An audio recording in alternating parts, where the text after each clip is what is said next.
اس سبب سے اے میرے پیارو بت پرستی سے بھاگو، میں عقل مند جان کر تم سے کلام کرتا ہوں، جو میں کہتا ہوں آپ اسے پرکھو۔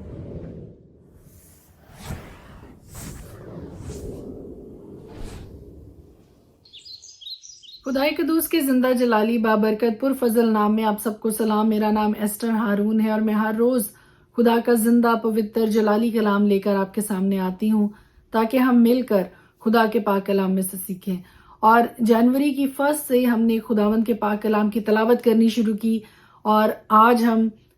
خداوند کے ہی فضل سے اس قابل ہو سکے ہیں کہ ہم نے کی کتاب بھی ختم کر لی ہے اور اب ہم استثنا کی کتاب شروع کر چکے ہیں اور آج میں نے اس کا دوسرا اور تیسرا چیپٹرز ان کی تلاوت کی ہے۔ اسی طرح سے نئے عہد نامہ میں سے ہم پہلا کرنتھیوں کی کتاب پڑھ رہے ہیں۔ خدا کے کلام کی گہری باتوں کو سیکھتے بھی ہیں، تلاوت بھی کرتے ہیں اور خدا کی ڈھیروں برکات ہر روز اپنی زندگی میں ایڈ کرتے ہیں۔ ہر روز صرف 20 منٹ خدا کو دینے سے سال کے آخر تک ہم خداوند کے ہی فضل سے اس قابل ہو سکیں گے کہ ساری کی ساری بائبل مقدس کو پیدائش کی کتاب سے لے کے مکاشفہ کی کتاب تک ختم کر سکیں۔ جو کوئی اس ریڈنگ پلان میں میرے ساتھ شامل ہونا چاہتا ہے، ابھی بھی دیری نہیں ہوئی ہے، آپ آج سے ہی اس ریڈنگ پلان میں میرے ساتھ شامل ہو۔ اس سبب سے اے میرے پیارو بت پرستی سے بھاگو، میں عقل مند جان کر تم سے کلام کرتا ہوں، جو میں کہتا ہوں آپ اسے پرکھو۔ پولس رسول پہلا کرنتھیوں 10 باب میں ہمیں یہ نصیحت کرتا ہوا نظر آتا ہے کہ اس سبب سے اے میرے پیارو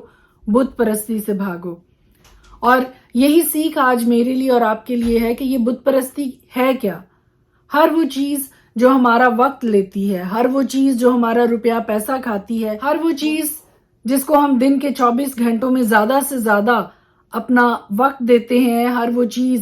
غور کیجئے، جانچیے اپنے آپ کو، اپنے 24 گھنٹوں پہ غور کیجئے کہ میرے 24 گھنٹوں میں سے کتنے گھنٹے کس کام کے لیے نکلتے ہیں، کتنے گھنٹے کس کام پہ میں صرف کرتا ہوں یا کرتی ہوں، تو خود بخود آپ کو پتا چل جائے گا کہ آپ کی زندگی میں وہ بت پرستی کیا ہے۔ ہر وہ چیز جس کو ہم زیادہ سے زیادہ اپنا وقت دیتے ہیں، جس کے ساتھ ہم زیادہ سے زیادہ وقت بتاتے ہیں، وہ ایک طرح سے ہمارے لیے بت پرستی کی جگہ بن جاتی ہے۔ کچھ بھی ہو سکتا ہے، وہ گیم ہو سکتی ہے، وہ کسی طرح کا کوئی نشہ ہو سکتا ہے۔ بعض اوقات لوگ ٹی وی حد سے زیادہ دیکھتے ہیں کہ ان کے 24 گھنٹوں میں سے شاید 20 گھنٹے ٹی وی کے ساتھ بیتتے ہیں۔ کچھ لوگ اپنے فون کا بہت زیادہ استعمال کرتے ہیں کہ شاید 24 گھنٹوں میں سے 23 گھنٹے وہ صرف فون کا ہی استعمال کرتے ہیں۔ اسی طرح سے بے شمار اور کئی چیزیں ہیں جن کو اگر آپ چاہیں تو آپ نوٹ کر سکتے ہیں، گن سکتے ہیں، سوچ سکتے ہیں ان کے بارے میں، اور بے شمار ایسی باتیں ہیں۔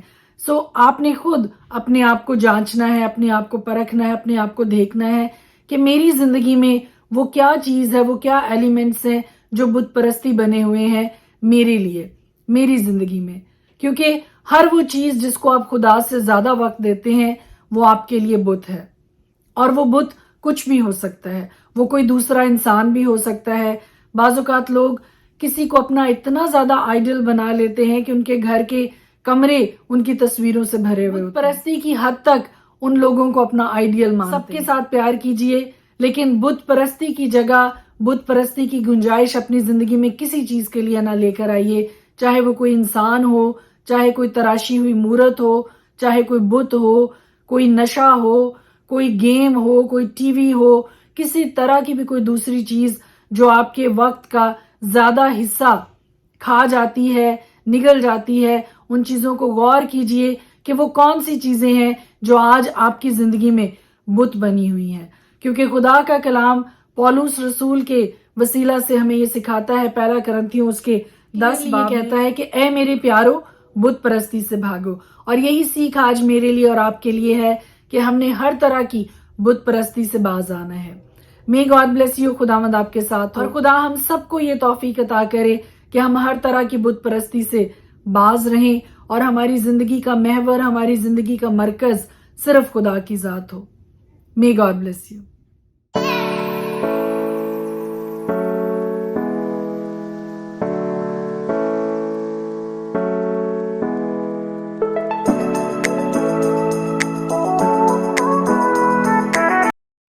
زندہ کلام میں سے آج ہم دیکھیں گے پہلا کرنتھیوں 10 باب۔ اے بھائیوں، میں تمہارا اس سے ناواقف رہنا نہیں چاہتا کہ ہمارے سب باپ دادا بادل کے نیچے تھے اور سب کے سب سمندر میں سے گزرے، اور سب ہی نے اس بادل اور سمندر میں موسیٰ کا بپتسمہ لیا، اور سب نے ایک ہی روحانی خوراک کھائی، اور سب نے ایک ہی روحانی پانی پیا، کیونکہ وہ اس روحانی چٹان میں سے پانی پیتے تھے جو ان کے ساتھ ساتھ چلتی تھی، اور وہ چٹان مسیح تھا، مگر ان میں اکثروں سے خدا راضی نہ ہوا، چنانچہ وہ بیابان میں ڈھیر ہو گئے۔ یہ باتیں ہمارے واسطے عبرت ٹھہری تاکہ ہم بری چیزوں کی خواہش نہ کریں جیسے انہوں نے کی، اور تم بت پرست نہ بنو جس طرح بعض ان میں سے بن گئے تھے۔ چنانچہ لکھا ہے کہ لوگ کھانے پینے کو بیٹھے، پھر ناچنے کودنے کو اٹھے، اور ہم حرام کاری نہ کریں جس طرح ان میں سے بعض نے کی، اور ایک ہی دن میں 23,000 مارے گئے، اور ہم خداوند کی آزمائش نہ کریں جیسے ان میں سے بعض نے کی، اور سانپوں نے انہیں ہلاک کیا، اور تم بڑبڑاؤ نہیں جس طرح ان میں سے بعض بڑبڑائے اور ہلاک کرنے والے سے ہلاک ہوئے۔ یہ باتیں ان پر عبرت کے لیے واقع ہوئیں، اور ہم آخری زمانہ والوں کی نصیحت کے واسطے لکھی گئی۔ جو کوئی اپنے آپ کو قائم سمجھتا ہے وہ خبردار رہے کہ گر نہ پڑے۔ تم کسی ایسی آزمائش میں نہیں پڑے جو انسان کی برداشت سے باہر ہو، اور خدا سچا ہے، وہ تم کو تمہاری طاقت سے زیادہ آزمائش میں نہ پڑنے دے گا، بلکہ آزمائش کے ساتھ نکلنے کی راہ بھی پیدا کر دے گا تاکہ تم برداشت کر سکو۔ اس سبب سے اے میرے پیارو، بت پرستی سے بھاگو۔ میں عقل مند جان کر تم سے کلام کرتا ہوں، جو میں کہتا ہوں تم آپ اسے پرکھو۔ وہ برکت کا پیالہ جس پر ہم برکت چاہتے ہیں، کیا مسیح کے خون کی شراکت نہیں؟ وہ روٹی جسے ہم توڑتے ہیں، کیا مسیح کے بدن کی شراکت نہیں؟ چونکہ روٹی ایک ہی ہے، اس لیے ہم جو بہت سے ہیں ایک بدن ہیں، کیونکہ ہم سب اسی ایک روٹی میں شریک ہوتے ہیں۔ جو جسم کے اعتبار سے اسرائیلی ہیں ان پر نظر کرو، کیا قربانی کا گوشت کھانے والے قربان گاہ کے شریک نہیں؟ پس میں کیا یہ کہتا ہوں کہ بتوں کی قربانی کچھ چیز ہے یا بت کچھ چیز ہے؟ نہیں، بلکہ یہ کہتا ہوں کہ جو قربانی غیر قومیں کرتی ہیں شیاطین کے لیے قربانی کرتی ہیں، نہ کہ خدا کے لیے، اور میں نہیں چاہتا کہ تم شیاطین کے شریک ہو۔ تم خداوند کے پیالے اور شیاطین کے پیالے دونوں میں سے نہیں پی سکتے۔ خداوند کے دسترخوان اور شیاطین کے دسترخوان دونوں پر شریک نہیں ہو سکتے۔ خداوند کی غیرت کو جوش دلاتے ہیں، کیا ہم اس سے زوراور ہیں؟ سب چیزیں روا تو ہیں مگر سب چیزیں مفید نہیں، سب چیزیں روا تو ہیں مگر سب چیزیں ترقی کا باعث نہیں۔ کوئی اپنی بہتری نہ ڈھونڈے بلکہ دوسرے۔ جو کچھ قصابوں کی دکانوں میں بکتا ہے وہ کھاؤ، کے سبب سے کچھ نہ پوچھو، کیونکہ زمین اور اس کی معموری خداوند کی ہے۔ اگر بے ایمانوں میں سے کوئی تمہاری دعوت کرے اور تم جانے پر راضی ہو تو جو کچھ تمہارے آگے رکھا جائے اسے کھاؤ، اور دینی امتیاز کے سبب سے کچھ نہ پوچھو۔ لیکن اگر کوئی تم سے کہے کہ یہ قربانی کا گوشت ہے تو اس کے سبب سے جس نے تمہیں جتایا اور دینی امتیاز کے سبب سے نہ کھاؤ۔ دینی امتیاز سے میرا مطلب تیرا امتیاز نہیں بلکہ اس دوسرے کا۔ بھلا میری آزادی دوسرے شخص کے امتیاز سے کیوں پرکھی جائے؟ اگر میں شکر کر کے کھاتا ہوں تو جس چیز پر شکر کرتا ہوں اس کے سبب سے کس لیے بدنام کیا جاتا ہوں؟ پس تم کھاؤ یا پیو یا جو کچھ کرو سب خدا کے جلال کے لیے کرو۔ تم نہ یہودیوں کے لیے ٹھوکر کا باعث بنو، نہ یونانیوں کے لیے، نہ خدا کی کلیسیا کے لیے۔ چنانچہ میں بھی سب باتوں میں سب کو خوش کرتا ہوں، اور اپنا نہیں بلکہ بہتوں کا فائدہ ڈھونڈتا ہوں تاکہ وہ نجات پائیں۔ استثنا کی کتاب اس کا 2 باب پرانے عہد نامہ میں سے ہم دیکھیں گے۔ اور جیسا خداوند نے مجھے حکم دیا تھا اس کے مطابق ہم لوٹے اور بحر کلزم کی راہ سے بیابان میں آئے اور بہت دنوں تک کوہ شعیر کے باہر باہر چلتے رہے۔ تب خداوند نے مجھ سے کہا کہ تم اس پہاڑ کے باہر باہر بہت چل چکے، شمال کی طرف مڑ جاؤ، اور تو ان لوگوں کو تاکید کر دے کہ تم کو بنی عیساؤ تمہارے بھائی جو شعیر میں رہتے ہیں ان کی سرحد کے پاس سے ہو کر جانا ہے، اور وہ تم سے ہراساں ہوں گے، سو تم خوب احتیاط رکھنا اور ان کو مت چھیڑنا، کیونکہ میں ان کی زمین میں سے پاؤں دھرنے تک کی جگہ بھی تم کو نہیں دوں گا، اس لیے کہ میں نے کوہ شعیر عیساؤ کو میراث میں دیا ہے۔ تم روپے دے کر اپنے کھانے کے لیے ان سے خورش خریدنا اور پینے کے لیے پانی بھی روپے دے کر ان سے مول لینا، کیونکہ خداوند تیرا خدا تیرے ہاتھ کی کمائی میں برکت دیتا رہا ہے، اور اس بڑے بیابان میں جو تیرا چلنا پھرنا ہے وہ اسے جانتا ہے۔ ان 40 برسوں میں خداوند تیرا خدا برابر تیرے ساتھ رہا اور تجھ کو کسی چیز کی کمی نہیں۔ ہم اپنے بھائیوں بنی عیساؤ کے پاس سے جو شعیر میں رہتے ہیں کترا کر میدان کی راہ سے ایلات اور اسیون جابر ہوتے ہوئے گزرے، پھر ہم مڑے اور مواب کے بیابان کے راستہ سے چلے۔ پھر خداوند نے مجھ سے کہا نہ تو ستانا اور نہ ان سے جنگ کرنا، اس لیے کہ میں تجھ کو ان کی زمین کا کوئی حصہ ملکیت کے طور پر نہیں دوں گا، کیونکہ میں نے آر کو بنی لوط کی میراث کر دیا ہے۔ وہاں پہلے ایمیم بسے ہوئے تھے جو اناکیم کی مانند بڑے بڑے اور لمبے لمبے اور شمار میں بہت تھے، اور اناکیم ہی کی طرح وہ بھی رفائیم میں گنے جاتے تھے، لیکن موابی ان کو ایمیم کہتے ہیں۔ اور پہلے شعیر میں ہوری قوم کے لوگ بسے ہوئے تھے، لیکن بنی عیساؤ نے ان کو نکال دیا اور ان کو اپنے سامنے سے نیست و نابود کر کے آپ ان کی جگہ بس گئے، جیسے اسرائیل نے اپنی میراث کے ملک میں کیا جسے خداوند نے ان کو دیا۔ اب اٹھو اور وادی زرد کے پار جاؤ۔ چنانچہ ہم وادی زرد سے پار ہوئے اور ہمارے قادس برنی سے روانہ ہونے سے لے کر وادی زرد کے پار ہونے تک 38 برس کا عرصہ نام خداوند کی قسم کے مطابق اس پشت کے سب جنگی مرد لشکر میں سے مر کھپ گئے، اور جب تک وہ نابود نہ ہو گئے تب تک خداوند کا ہاتھ ان کو لشکر میں سے ہلاک کرنے کو ان کے خلاف بڑا ہی رہا۔ جب سب جنگی مرد مر گئے اور قوم میں سے فنا ہو گئے تو خداوند نے مجھ سے کہا،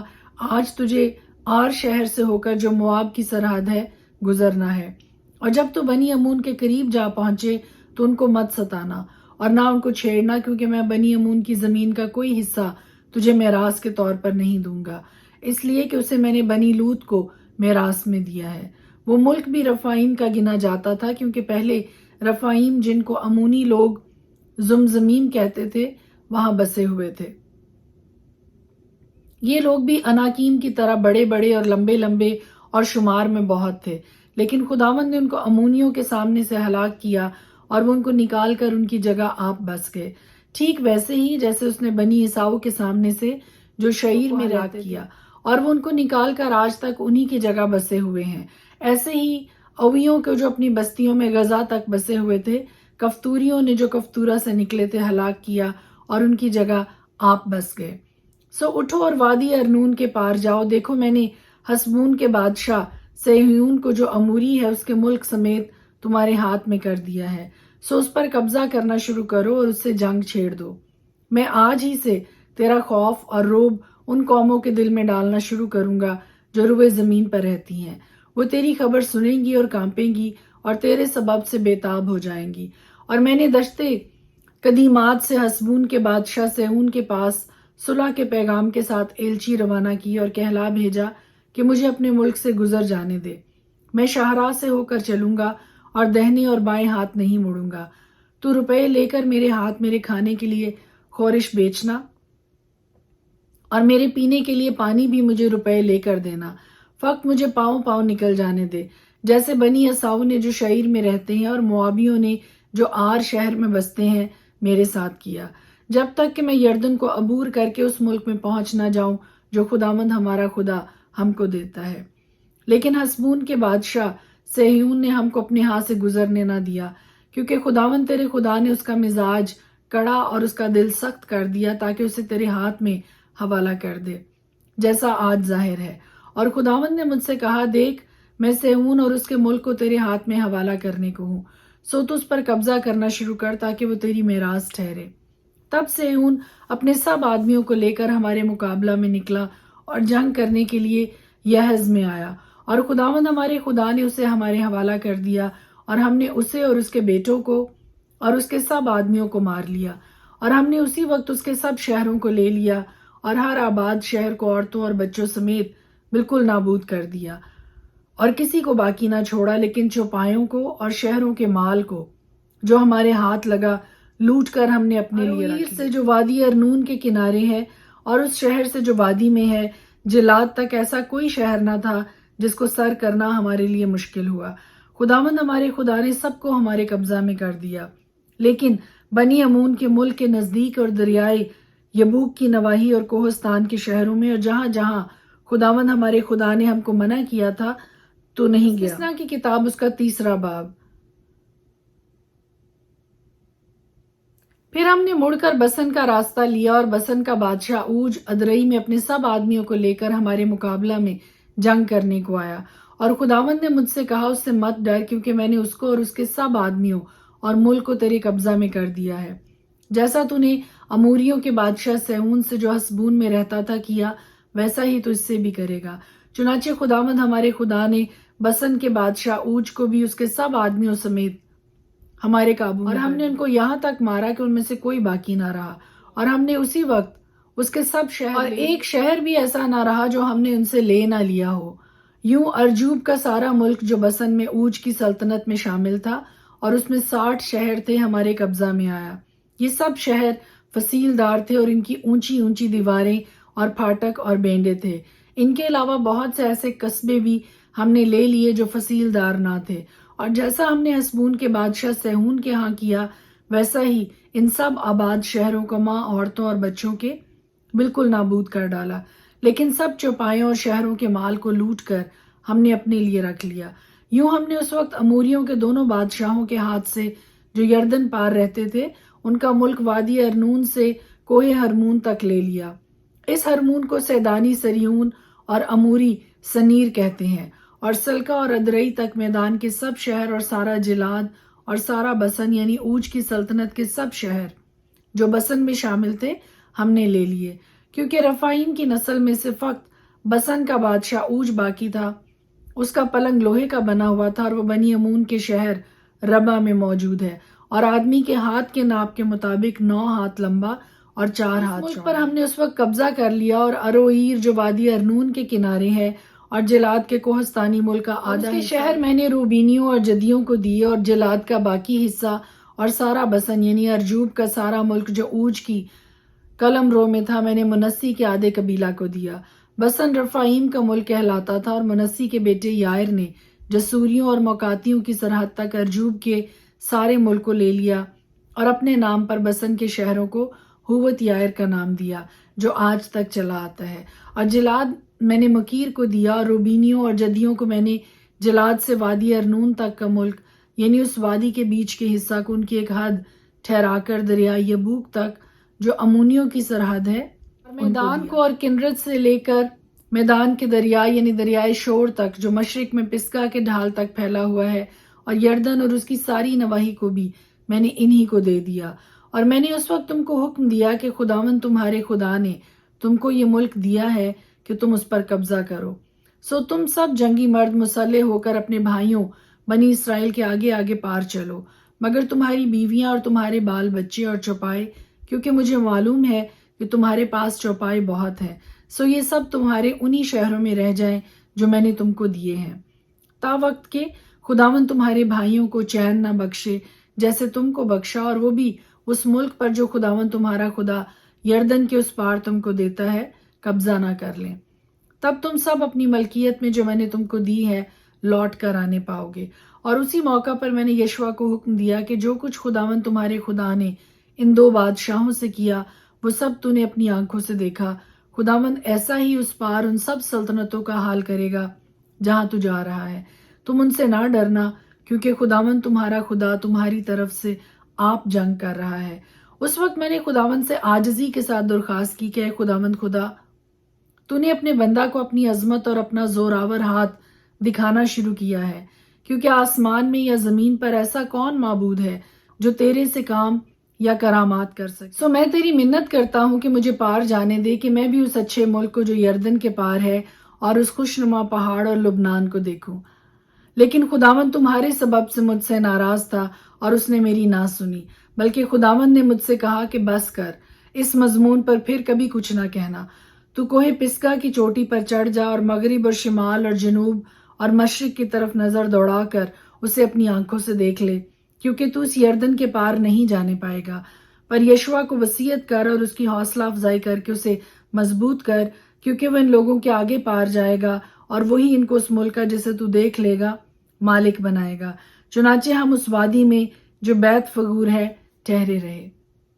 خدا کے پاک کلام کے پڑھے اور سنے جانے پر اس کی خاص برکت ہو، آمین۔